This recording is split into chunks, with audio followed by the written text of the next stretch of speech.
கர்த்தர் இயேசு கிறிஸ்து அந்த சீயோன் மலையிலே, கல்வாரி மேட்டிலே, கொல்கதாவிலே அவர் சிலுவையிலே மரித்து இரத்தம் சிந்தி இருக்கிறார்.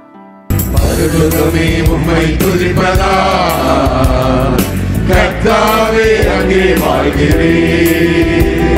உம் ஆலயத்தில் உம்மை துதிக்கிறோம், கர்த்தாவே எழுந்தருளும். பரலோகமே உம்மை துதிப்பதா, கர்த்தாவே அங்கே வாழ்கிறேன். உம் ஆலயத்தில் உம்மை துதிக்கிறோம், கர்த்தாவே எழுந்தருளும். துதிக்கிறோம் துதிக்கிறோம், ஒன்றாக கூடி துதிக்கிறோம். அல்லேலூயா துதிக்கிறோம் துதிக்கிறோம், ஒன்றாக கூடி துதிக்கிறோம். பரலோகமே உம்மை துதிப்பதா, கர்த்தாவே அங்கே வாழ்கிறேன். ஆலயத்தில் உம்மை துதிக்கிறோம், கர்த்தாவே எழுந்தருளும். கர்த்தருடைய பரிசுத்த நாமத்திற்கு மகிமை உண்டாவதாக. சங்கீதம் 130. இதை ஒரு ஆசிரியர், இதை குறித்து நான் இதை வாசிக்கும் போதும் தியானிக்கும் போதும் இதில் தெரிஞ்சுக்கிட்ட விஷயம் என்னென்னா, 3 பண்டிகைகளின் போது இஸ்ரவேல் ஜனங்கள் பல இடங்களிலிருந்து கூடி சீயோன் மலைக்கு வருவாங்க. அது என்னென்ன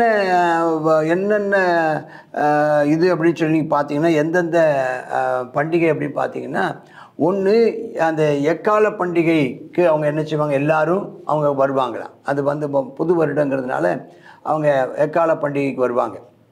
முதலாவது அவங்க வர்றது வந்து பஸ்கா பண்டிகைக்கு வருவாங்க.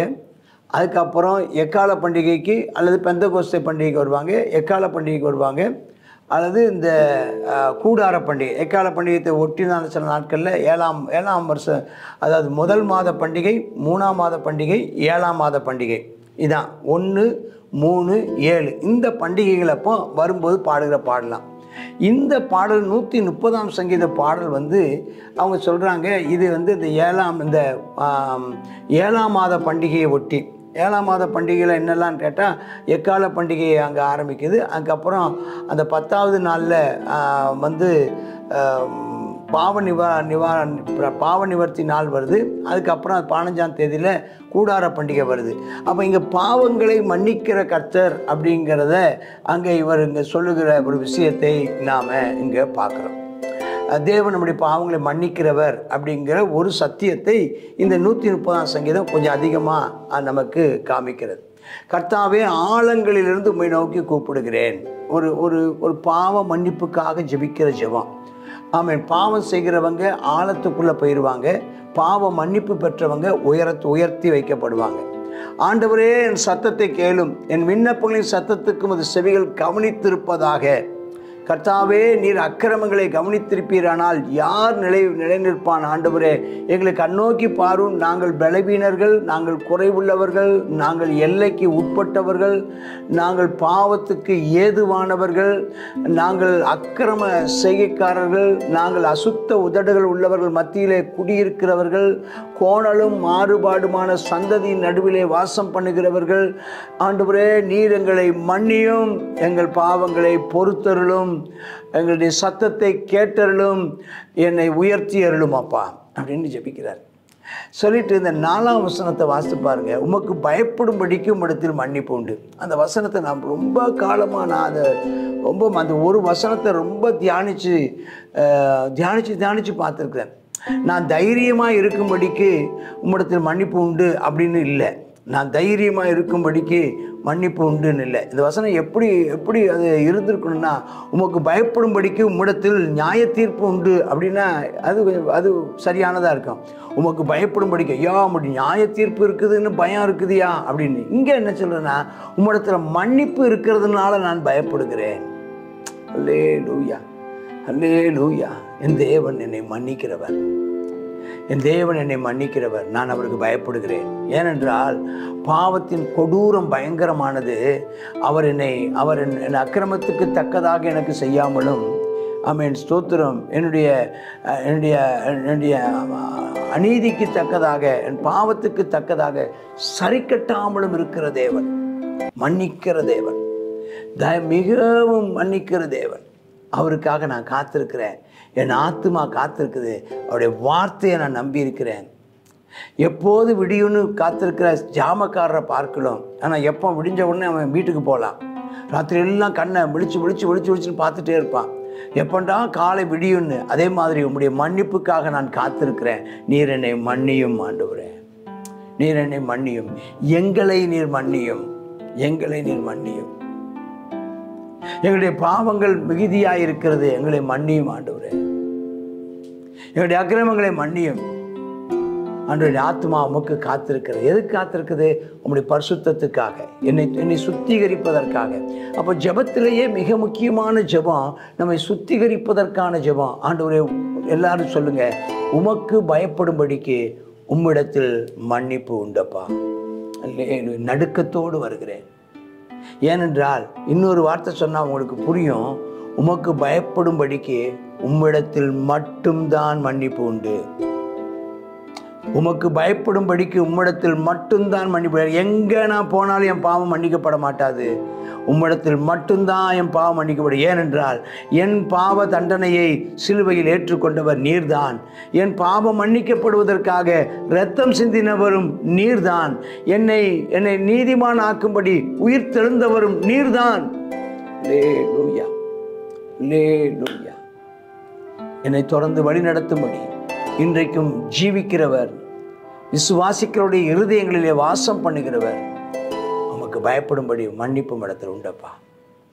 இப்போ ஒரு வார்த்தை சொல்கிறாங்க எல்லாரும் சேர்ந்து, 7ஆம் வசனத்தை நீங்களும் சேர்ந்து சொல்லுங்க.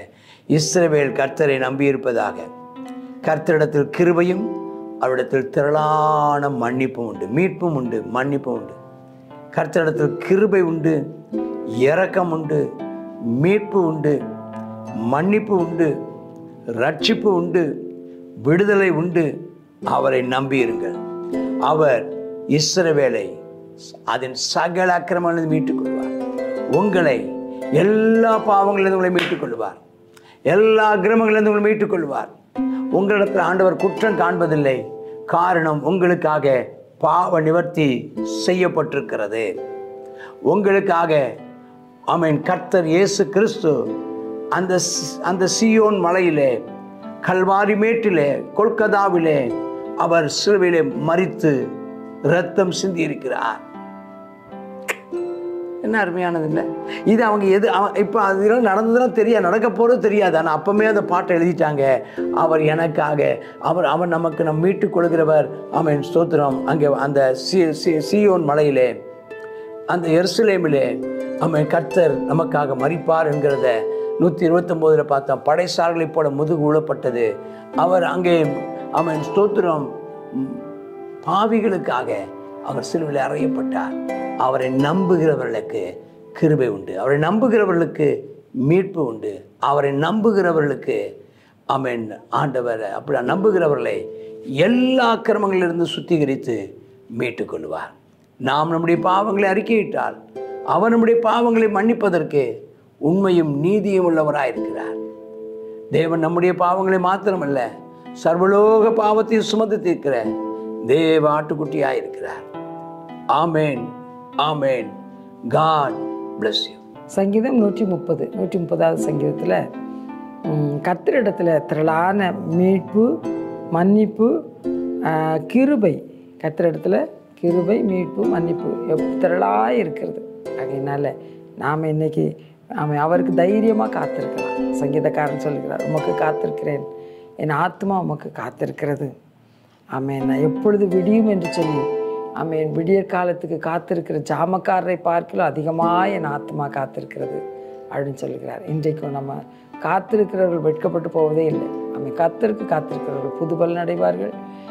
கர்த்தருக்கு காத்திருக்கிறவர்கள் நிச்சயமாக வெட்கப்பட்டு போகாமல் அவர் சொல்லியிருக்கிறார். என்னை தேடுகையில் கண்டடைவீர்கள் என்று சொல்லியிருக்கிறார்.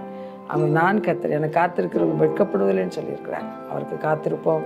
அவர் நம்மை எல்லா தீமை நின்று, அக்கிரமத்தை நின்று நம்மை மீட்டு, நம்மை ரட்சித்து தம்முடைய பாதையில் நம்மை காத்துக்கொள்வார். எல்லா அக்கிரமங்களும் பாவங்களும் மன்னிக்கப்படும். கர்த்தர் நம்மை எல்லா தீமைக்கும் விலக்கி பாதுகாப்பார். ஜெபம் பண்ணுவோம். கர்த்தாவே ஸ்தோத்திரம் அப்பா. இந்த நாள் சங்கீதக்காரன் சொல்லுகிறது போல அப்பா நாங்கள் உமக்கு காத்திருக்கிறோம் ஆண்டவரே. கர்த்தாவே ஸ்தோத்திரம் அப்பா. ஆமென். உமக்கே தேவனே உம்முடைய கிருபைக்கு நாங்கள் காத்திருக்கிறோம். உம்மிடத்தில் அப்பா திரளான மன்னிப்பு உண்டு ராஜா. ஆமென். உம்மிடத்தில் திரளான மீட்பு உண்டு ராஜா. திரளான கிருபை உண்டு அப்பா. அப்பா அந்த ஆமென் ஆண்டவரே நாங்கள் கர்த்தாவுடைய கிருபையை சார்ந்திருக்கிறோம். கர்த்தாவே ஸ்தோத்திரம் இயேசுப்பா. உமக்கு பயப்படும்படிக்கு ஆமென் உம்மிடத்தில் மன்னிப்பு உண்டே என்று சொல்லி பார்க்குறோமே அப்பா. ஆமென். நிச்சயமாக நாங்கள் கர்த்தாவே உம்மை சார்ந்திருக்கிறோம். உமக்கு பயந்து நடக்கிறோம்ப்பா. உம்முடைய கிருபைக்கு காத்திருக்கிறோம். தேவனே எல்லா அக்கிரமங்களுக்கும் நீங்களாக்கி எங்களை மன்னித்து எங்களை ரட்சித்து உம்முடைய பிள்ளையாகி அப்பா பிள்ளையாக்கி எங்களை மகிழ பண்ணுவீராக. இயேசுவின் நாமத்தில் பிதாவே. ஆமென். ஆமென்.